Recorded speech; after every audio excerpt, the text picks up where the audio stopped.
Madame, monsieur, bonsoir et ravi de vous retrouver pour une nouvelle édition d'Expression française sur le Oula. Voici le sommaire. Le Maroc, à l'heure de la célébration du cinquantenaire de la Marche verte, le cœur de l'ensemble des Marocains est à la fête de Tanger Al-Gouira. Une commémoration marquée cette année par une victoire éclatante du Royaume à l'ONU après l'adoption de la résolution 2797 appuyant l'initiative d'autonomie du Sahara sous souveraineté du Maroc. Dans ce journal, nous vous proposons une fenêtre grande ouverte sur les provinces du Sud en compagnie de notre envoyé spécial à Laayoune, Sofia Fegroud, et nos équipes sur place pour une édition spéciale Marche verte. Le 50e anniversaire de la glorieuse Marche verte est célébré également à l'étranger, en particulier à Paris. Le Sénat français a rendu hommage à cet épisode fondateur de l'histoire contemporaine du Maroc. C'était lors d'une rencontre organisée à l'initiative du groupe d'amitié France-Maroc au sein de cette assemblée et de l'ambassade du Royaume en France. La cérémonie a réuni au prestigieux palais du Luxembourg d'éminentes personnalités marocaines et françaises. Après Paris, nous irons à Dakhla pour suivre ce défi que se sont lancés 3 nageurs passionnés d'aventure, parcourir 100 km à la nage, soit le tour complet de la lagune de Dakhla en 3 jours. Plus qu'un challenge sportif, un bel hommage à celles et ceux qui avaient marché il y a 50 ans de façon pacifique pour libérer le Sahara marocain du joug colonial. La célébration du cinquantenaire de la Marche verte se poursuit à travers le Royaume, en particulier dans les provinces du Sud. L'anniversaire est commémoré dans une ambiance de ferveur nationale à la faveur de la percée historique réalisée sur la voie du processus de consolidation de la marocanité du Sahara sur la base de l'initiative d'autonomie désormais consacrée par la communauté internationale. La glorieuse Marche verte demeure 50 ans après un symbole d'unité. Et cette année, cette célébration est marquée par une victoire éclatante au Conseil de sécurité de l'ONU, fruit d'un engagement sans relâche de Sa Majesté le roi Mohammed VI depuis son accession au trône. En célébrant le 50e anniversaire de la Marche verte, le Maroc ne se contente pas d'honorer son passé, il projette sa confiance dans l'avenir.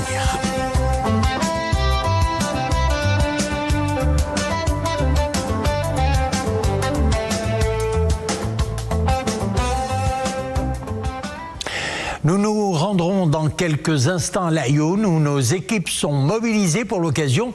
Mais auparavant, direction Paris où au Sénat français, le 50e anniversaire de la glorieuse Marche verte a été célébré avec grand éclat hier soir. C'était lors d'une rencontre organisée à l'initiative du groupe d'amitié France-Maroc au sein de cette assemblée et de l'ambassade du Royaume en France. La conférence a réuni au prestigieux palais du Luxembourg sénateurs, diplomates, juristes, experts et personnalités de divers horizons, mais aussi des vétérans de la communauté marocaine résidente en France, ayant participé à cette épopée. Mariam Lemissi. Il s'affiche fièrement, marquant un moment fort dans les relations entre Rabat et Paris. Le drapeau marocain flotte au cœur du palais du Luxembourg, dans une commémoration empreinte de l'esprit du 6 novembre. Une première historique et un hommage fort à une diplomatie marocaine qui s'affirme plus que jamais sur la scène internationale.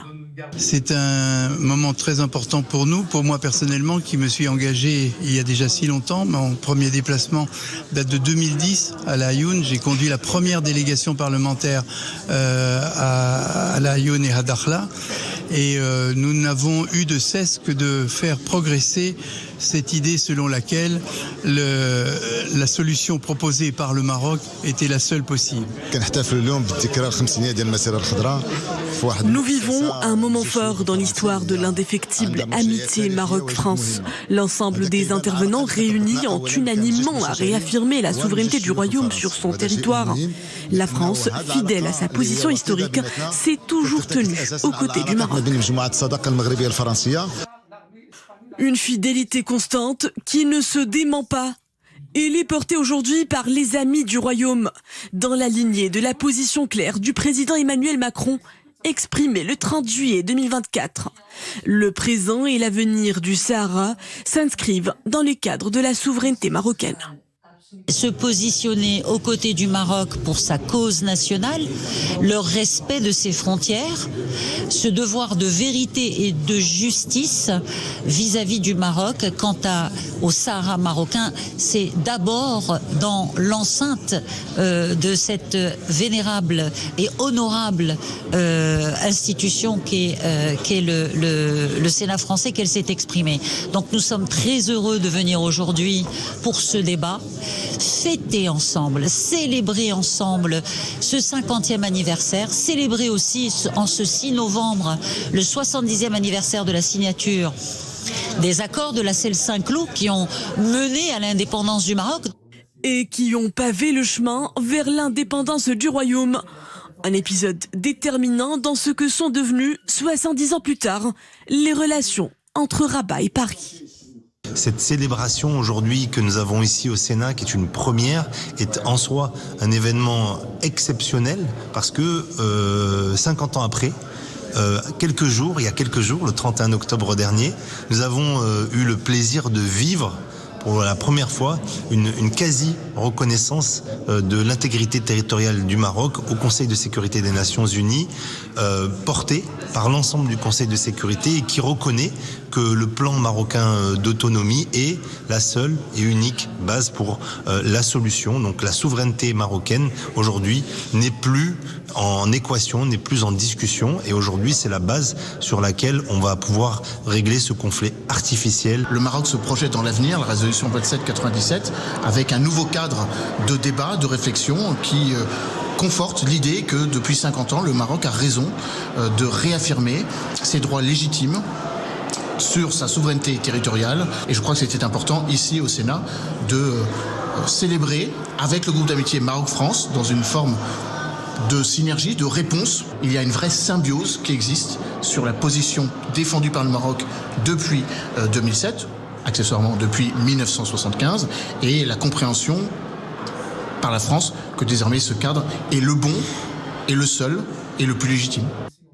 Un cadre irréversible, non modifiable, au diapason de succès économiques, sociaux et géopolitiques, d'un Maroc moderne, uni et résolument tourné vers l'avenir.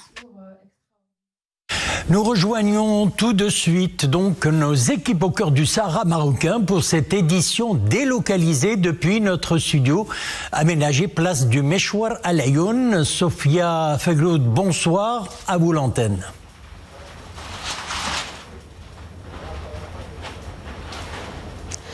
Bonjour Boubker, bonjour à toutes et à tous. C'est un vrai plaisir de vous retrouver depuis Laayoune, au cœur de nos provinces du Sud. Alors que le royaume tout entier a célébré hier l'anniversaire des 50 ans de la Marche verte. Un demi-siècle après cette épopée historique, une résolution tout aussi historique, celle du Conseil de sécurité qui a conforté le plan d'autonomie comme seule base pour parvenir à une solution juste et durable à ce différend régional. Je vous propose aujourd'hui un retour en images sur ce processus. Depuis sa présentation en 2007 jusqu'à aujourd'hui, Zakaria Moqin Billah, Mohamed Natiq. 2007, une date clé dans la mobilisation nationale autour de la question du Sahara marocain. Cette année-là, le Maroc a officiellement présenté l'initiative marocaine d'autonomie pour les provinces du Sud comme seule base pour un règlement définitif aux différends artificiels autour du Sahara marocain. La proposition du Royaume est venue ainsi rompre avec des années d'immobilisme qui ont marqué ce dossier des années durant. L'initiative marocaine a permis d'introduire une avancée significative. Fidèle à ses positions, le Royaume n'a cessé de plaider pour une solution sérieuse, réaliste et crédible. Notre attachement à la marocanité de notre Sahara n'a d'égal que notre volonté de trouver pour le conflit artificiel suscité autour d'elle une solution politique négociée qui confère à nos provinces du Sud une autonomie permettant à leur population de gérer leurs propres affaires régionales, dans le cadre de la souveraineté du Royaume, de son unité nationale et de son intégrité territoriale. Les efforts que nous ne cessons de déployer pour parvenir à une solution consensuelle et définitive participent de notre attitude positive à l'égard des recommandations judicieuses des Nations Unies et de leurs bons offices. إطار تعاملنا الإيجابي مع التوصيات الوجيهة للأمم المتحدة ومساعيها الحميدة. La proposition marocaine consacre l'esprit de la marche verte pour une mobilisation générale de toutes les forces vives de la société dans la défense de la première cause nationale. Partis politiques, organisations et entités nationales, acteurs et élus issus des provinces du Sud, tous ont contribué à resserrer les rangs autour de cette nouvelle vision. L'initiative d'autonomie présentée par le Maroc est le fruit de consultations qui ont suivi l'annonce par Sa Majesté le Roi de la nouvelle initiative marocaine d'autonomie afin de trouver une solution à l'immobilisme et contribuer à l'avancement du dossier. Il y a eu des échanges avec plusieurs partis et acteurs concernés par cette question. Le Maroc a donc remis une lettre par l'intermédiaire de son représentant permanent aux Nations Unies pour présenter officiellement cette initiative. La mobilisation nationale s'est accompagnée par des actions diplomatiques dans plusieurs capitales à travers le monde pour faire connaître l'initiative marocaine d'autonomie pour les provinces du Sud. Une approche consensuelle et démocratique qui repose sur les principes de la Charte des Nations Unies, les résolutions du Conseil de sécurité, les expériences et les systèmes constitutionnels et juridiques de référence.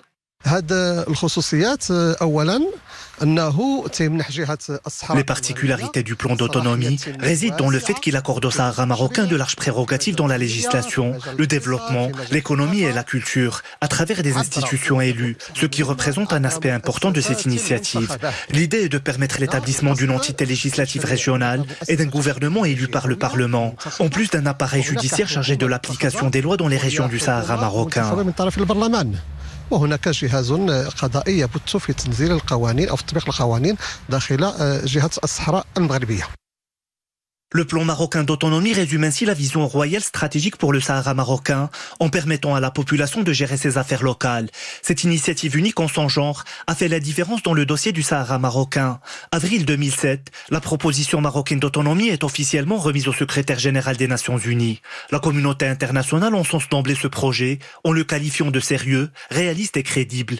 Au cours des années et avec les résolutions successives du Conseil de sécurité, l'initiative marocaine d'autonomie n'a cessé de récolter des adhésions internationales soutenues pour une solution politique durable et mutuellement acceptable. S'agissant de la question de notre intégrité territoriale, j'avais affirmé dès mon accession au trône notre ferme intention de passer de la phase de gestion proprement dite à une dynamique de changement se déployant à l'intérieur comme à l'extérieur et couvrant tous les volets du dossier. En la matière, j'avais également appelé à sortir de l'approche purement réactive en faveur d'une logique de prise d'initiative, de fermeté et de proactivité. Le plan marocain d'autonomie est aujourd'hui plus que jamais plébiscité comme l'unique base pour une solution aux différends autour du Sahara marocain. C'est aujourd'hui une conviction nationale traduite sur le terrain par l'action concrète des élus et des représentants des provinces du Sud, qui contribuent à la gestion des affaires locales et à défendre le plan marocain et à soutenir les initiatives de développement en cours dans les provinces du Sud du Royaume. Et pour un éclairage sur la question, j'accueille en plateau avec moi Madame Minal Razel, coordinatrice de l'Alliance des ONG Sahraouis et présidente de l'Organisation des défenseurs des droits de l'homme. Bonjour. Bonjour Sophia. Merci d'avoir répondu à notre invitation. Merci à vous également. Comment l'esprit de la marche verte continue-t-il d'inspirer la politique du Royaume dans la gestion de la question du Sahara marocain à la lumière des récents développements à l'ONU ?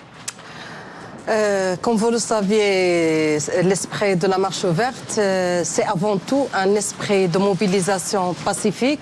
C'est gagner une guerre sans armes, sans confrontation, mais avec une conviction, une vision et une légitimité historique. Et cet esprit, il a beaucoup inspiré profondément notre politique du Royaume en matière de la gestion de ce déferlant depuis le retour de ces provinces à la mère patrie. Aujourd'hui, cet esprit continue, bien sûr, et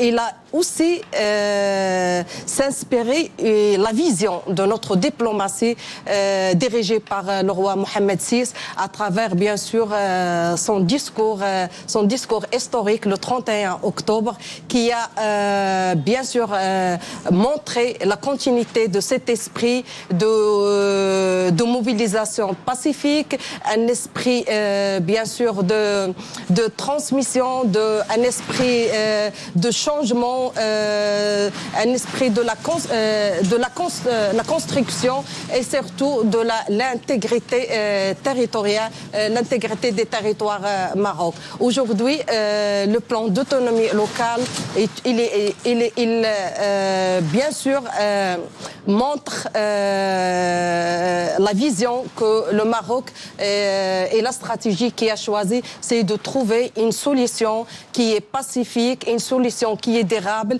et crédible pour, bien sûr, mettre fin à ce conflit artificiel et répondre aux besoins de la population en premier lieu, d'avoir une gestion, bien sûr, locale, de gérer leurs affaires par eux-mêmes, et aussi une vision qui a donné plus d'espoir aussi pour les Sahraouis dans les conditions d'ouf, à travers le message qui a lancé Sa Majesté le roi Mohamed VI, celui de la réconciliation et l'égalité entre les Sahraouis, soit dans les provinces du Sud ou bien dans les conditions d'ouf. Le Sahara marocain poursuit sa marche vers le développement. À l'occasion des 50 ans de la Marche verte, la Cité des métiers et des compétences a été inaugurée à Dakhla, un projet qui a coûté quelques 210 millions de dirhams. Sa mission, former des jeunes en fonction des demandes du marché de l'emploi. Cette nouvelle cité place Dakhla comme un hub d'investissement régional.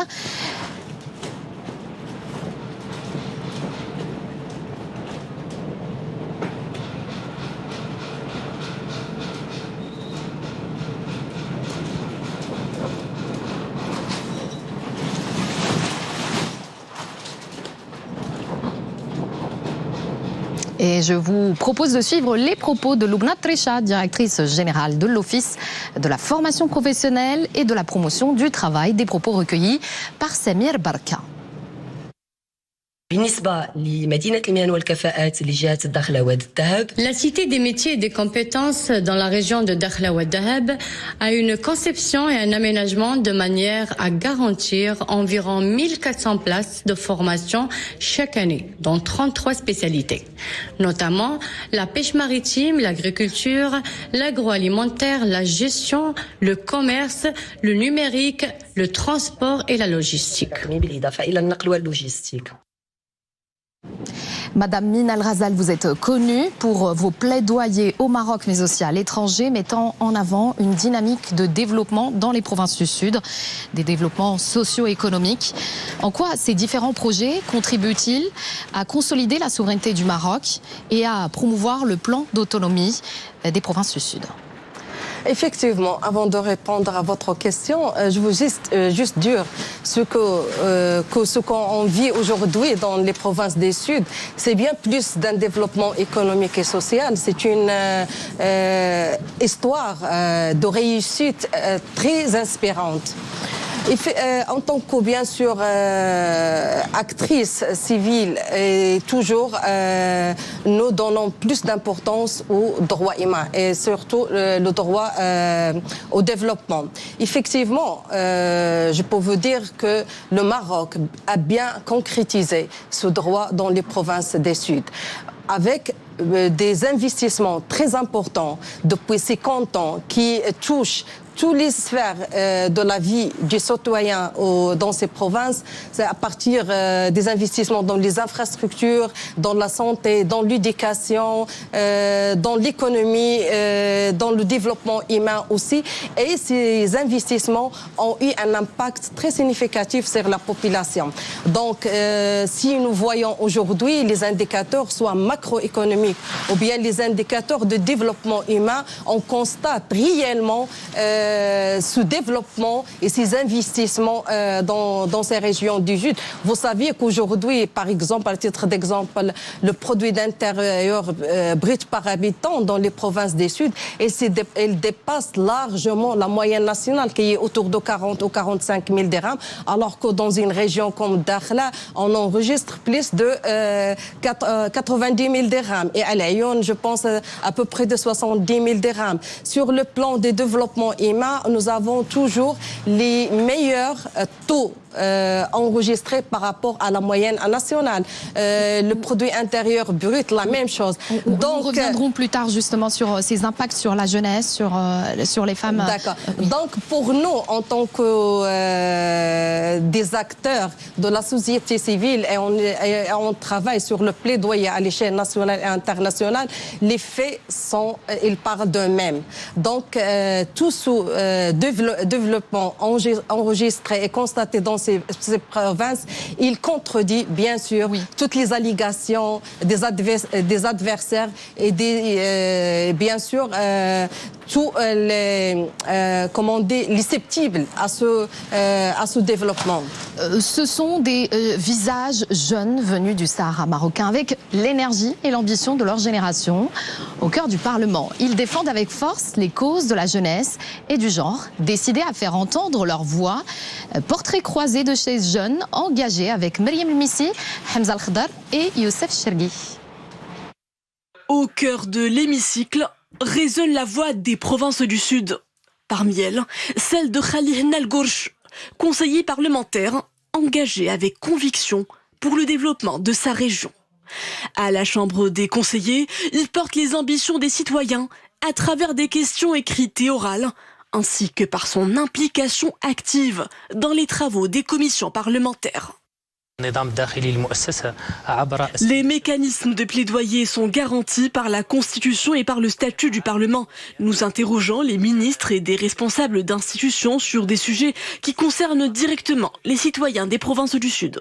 Les priorités sont claires, la santé, l'enseignement, l'emploi et tout ce qui touche à l'humain. Nous suivons également de près le développement des infrastructures dans une logique de justice territoriale. Les provinces du Sud connaissent une dynamique de développement remarquable, mais c'est naturel de vouloir toujours aller plus loin. À la Chambre des représentants, Lalla Haja Joumani, jeune parlementaire issue de l'Ayoun Saria Al-Hamra, fait entendre une voix résolument tournée vers l'avenir. Ces interventions placent la jeunesse et les femmes du Sahara marocain au centre du débat politique. Elle s'engage particulièrement sur les questions de l'emploi et du développement durable. Nous avons bien sûr des missions à accomplir en tant que représentants des citoyens et pour ma part de la région de l'Ayoun, Saria Al-Hamra. Notre rôle a pris une nouvelle dimension grâce à Sa Majesté le Roi, notamment avec la réforme de la loi électorale qui a facilité l'accès des femmes à l'hémicycle. Ceci nous a permis de défendre la représentativité des femmes dans les institutions publiques pour qu'elles accèdent à des postes de responsabilité. C'est sur ce même chemin que s'inscrit Leïla Dahi, figure d'une nouvelle génération parlementaire, déterminée à défendre l'intégrité territoriale du royaume. Ses arguments reposent sur une légitimité historique et légale qu'elle porte avec fierté et détermination.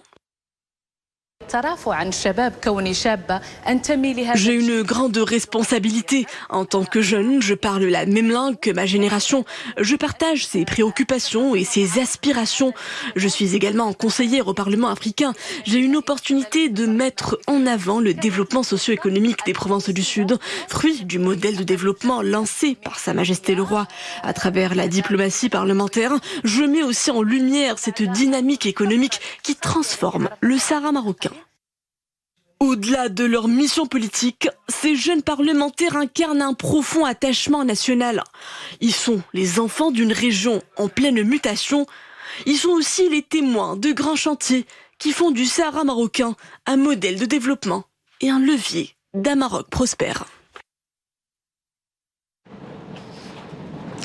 Minal Ghazal, comment l'implication de ces jeunes dans la vie publique et politique contribue-t-elle à la défense d'un modèle de développement axé justement sur eux, sur les jeunes ? Effectivement, comme vous le saviez, la population sahraoui est majoritairement jeune. Donc on ne peut pas ignorer leur voix ou bien leur force. Et heureusement que les jeunes dans les provinces du Sud sont très impliqués et très engagés dans soit la gestion de leurs affaires publiques ou bien aussi dans l'engagement associatif et politique à travers, bien sûr, la participation très élevée dans les provinces du Sud dans les élections. population et la représentation des jeunes dans soit les conseils communaux et régionaux et aussi dans des associations qui travaillent sur le plaidoyer et la défense de la cause nationale. Aujourd'hui, leur participation dans plusieurs manifestations à l'échelle nationale et internationale ont pu bien sûr rectifier plusieurs positions grâce à leurs engagements dans cette dynamique. Cette dynamique. Et parmi les centaines de milliers de Marocains qui ont répondu à l'appel de feu Sa Majesté le roi Hassan II en novembre 1975, se trouvaient également des femmes parfois discrètes mais toujours déterminées. Elles avançaient dans le désert portées par les chants et les prières. Elles incarnaient alors l'âme silencieuse de la Marche verte. 50 ans plus tard, leur courage demeure un symbole éclatant de patriotisme, de foi et de détermination. Iman Ablou, Samiras Ban Saad El-Kamili et Mehdi Chtaibi.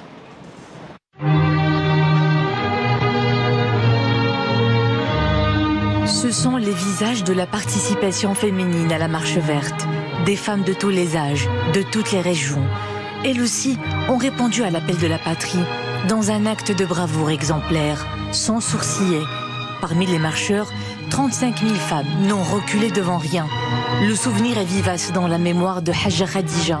La glorieuse épopée, elle s'en souvient dans ses moindres détails. Aujourd'hui encore, elle arbore fièrement la carte de sa participation, marquée du sceau de feu Sa Majesté le roi Hassan II.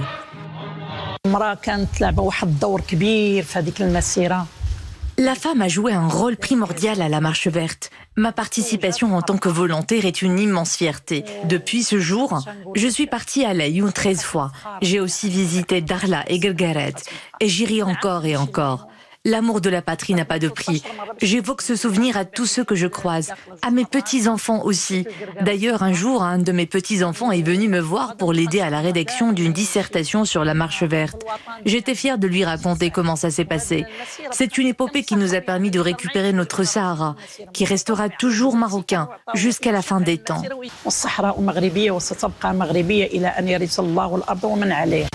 Tout comme Khadija, Fatima a participé à la marche. Jeune maman à l'époque, son bébé avait à peine 1 an. Mais ce n'était pas pour la dissuader. Elle a tout défié pour être là où il fallait. J'avais 19 ans à l'époque, j'avais un bébé que j'allaitais encore. Mais l'appel de feu Sa Majesté le roi Hassan II et son discours passaient avant tout. Je n'ai pas trop réfléchi. J'ai foncé et je me suis enregistrée comme tous les autres volontaires. Tout s'est merveilleusement bien passé. On était vraiment en sécurité.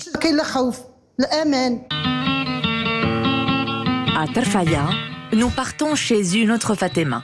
Elle était la plus jeune des volontaires. Âgée alors à peine de 9 ans, elle garde ce précieux souvenir comme le plus beau des présents. Dès l'annonce de la Marche verte, tout le monde voulait se porter volontaire. C'est une épopée que j'ai dans les veines. J'ai encore des souvenirs de mon enfance là-bas. J'ai joué, j'ai pétri du pain, j'étais toute contente. On s'entraidait les uns les autres. C'était comme une grande fête. Je n'avais peur de rien. Ce jour-là, j'ai compris le vrai sens du patriotisme. Sur les pas de ces femmes courageuses et patriotes, Nzaz Qali, ancienne ministre et militante de la première heure, a vécu l'épopée. Elle fêtait alors ses 25 printemps.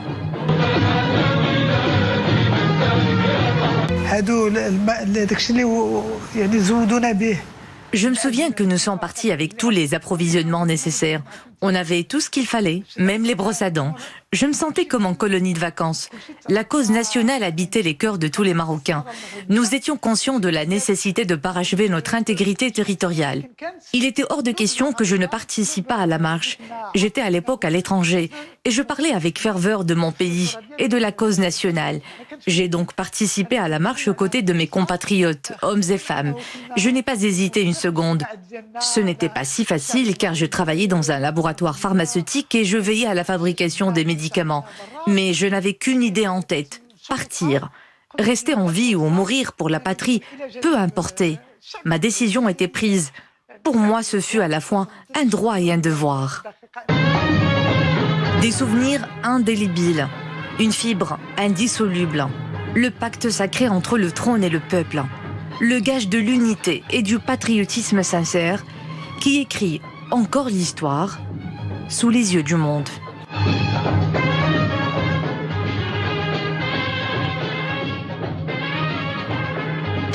Et après ce reportage sur la participation de la femme à la marche verte, comment évaluez-vous le rôle que jouent les femmes sahraouies dans le paysage politique et dans le développement socio-économique de la région ? Comme vous le savez, la femme sahraoui depuis toujours est un pilier social dans sa tribu, sa société, mais avec bien sûr l'intégration des provinces du Sud dans le tissu économique et social des royaumes après le retour à la mère patrie, il s'est ouvert vers plus d'autres perspectives en matière d'éducation, de santé, en matière de formation, d'accompagnement et aussi en matière d'encouragement de participer dans la vie politique, la vie associative et la vie aussi économique. Aujourd'hui, nous avons des femmes sahraouies présidentes des conseils régionaux, des conseils communaux, aussi des femmes représentées dans les bureaux politiques et aussi des femmes ambassadrices et des femmes aussi leaders dans le monde des affaires, dans le monde des associations. Donc la femme sahraoui, elle est toujours à côté de l'homme dans le processus de développement et le progrès de ces régions.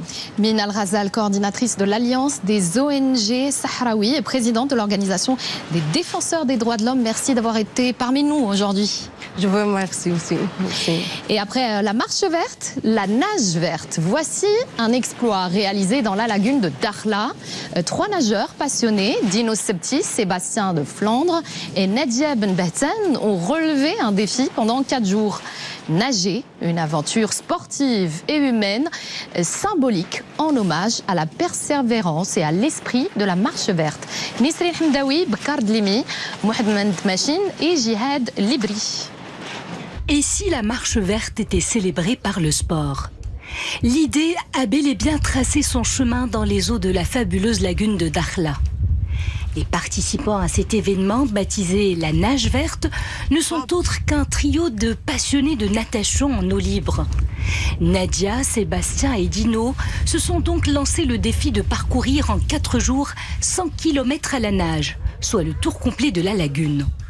Chaque kilomètre parcouru est un hommage à la détermination de ces volontaires, femmes et hommes, qui avaient marché de façon pacifique il y a 50 ans pour fouler le sol du Sahara marocain. On vient de finir les 100 km et ça a été un défi extraordinaire à relever. Et on le fait pour notre patrie d'abord, ensuite pour le défi sportif. Et on est fiers d'avoir réussi. Et grâce à mon ami Sébastien et Nadia, on a pu accomplir ce pari fou. On vient de nager 100 km en 4 jours dans tout l'ouest d'Ahab pour fêter la commémoration du 50e anniversaire de la marche verte. Pour moi qui suis marocain de cœur, mais français d'origine, c'est un moyen de remercier le Maroc pour l'accueil qu'il m'a fait depuis 30 années, où j'ai construit ma famille, j'ai construit mes affaires. Et aussi, c'est un exemple, j'espère, un exemple sportif pour les jeunes générations, pour leur montrer qu'avec le sport, le dépassement de soi, on arrive à faire des choses extraordinaires. Ce challenge revêt aussi une dimension écologique. Les organisateurs de la nage verte ont initié un projet de science participative, avec à la clé une action d'observation de la mégafaune marine. Nous avons baptisé notre initiative la nage verte, pour commémorer le 50e anniversaire de la marche verte. L'occasion aussi pour nous de nouer un partenariat avec une association locale. Et dans ce cadre, nous avons invité une experte en mégafaune marine qui a donné une formation aux jeunes sur l'observation de la mégafaune marine.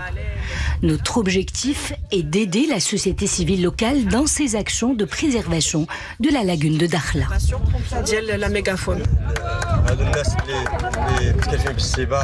Cette initiative vient soutenir notre association pour la protection de la lagune. Nous avons pu collecter les données nécessaires pour l'accomplissement de notre mission.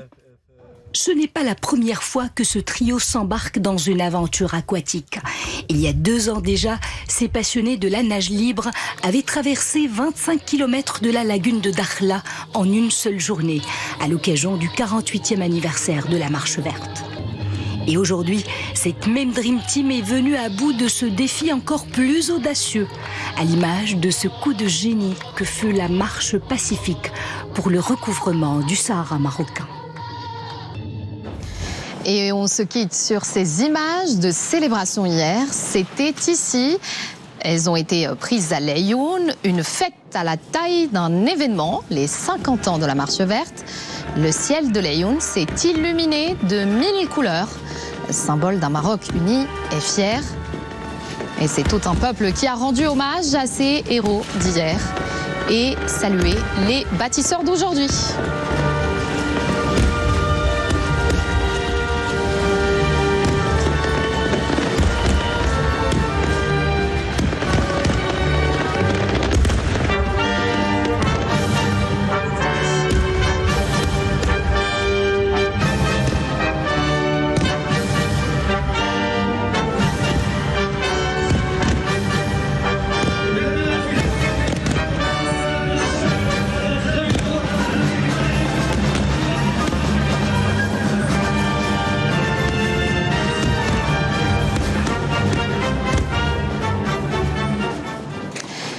Voilà qui conclut notre édition spéciale présentée depuis Laayoune. Mais l'éclat de la célébration d'un demi-siècle de la Marche verte continue de briller ici. À vous, Boubker, pour notre plateau à Rabat. Merci à vous, Sophia, et à nos équipes qui vous accompagnent donc à Laayoune. Un mot de foot à présent, en prévision des prochains matchs amicaux prévus contre le Mozambique et l'Ouganda. Le sélectionneur national Walid Regragui a convoqué 27 joueurs. Cette liste est marquée par le retour de Romain Saïs et les attaquants Soufiane Rahimi et Soufiane Diop. L'appel pour la première fois du joueur du PSV Eindhoven, Anas Salahdine, et l'absence d'Achraf Hakimi pour blessure. Les Lions de l'Atlas rencontreront l'équipe du Mozambique vendredi prochain et celle de l'Ouganda mardi 18 novembre. Ça sera au Grand Stade de Tanger à 20h. Des rencontres pour régler bien sûr les derniers automatismes avant la CAN où le Maroc évoluera dans le groupe A aux côtés des Comores, du Mali et de la Zambie. Et à propos de la blessure de Achraf Hakimi, Walid Regragui a affirmé que le meilleur protocole possible sera mis en place afin d'assurer son retour. Donc, écoutons le sélectionneur national. Aujourd'hui, on fera tout pour qu'il soit au premier match à 100% contre les Comores. Oula, Makench, en tout cas, il sera avec nous quoi qu'il arrive. Voilà, c'est le joueur le plus important pour moi, que ce soit dans le vestiaire ou sur le terrain. Et les Canbré ou Achraf ikoun maana, et on va tout faire bach ikoun maana, Inch'Allah. Voilà, nous souhaitons un bon rétablissement à Achraf Hakimi et bien sûr bonne chance aux Lions de l'Atlas pour ces 2 rencontres amicales. C'est la fin de notre édition. Merci de l'avoir suivi. Excellente soirée.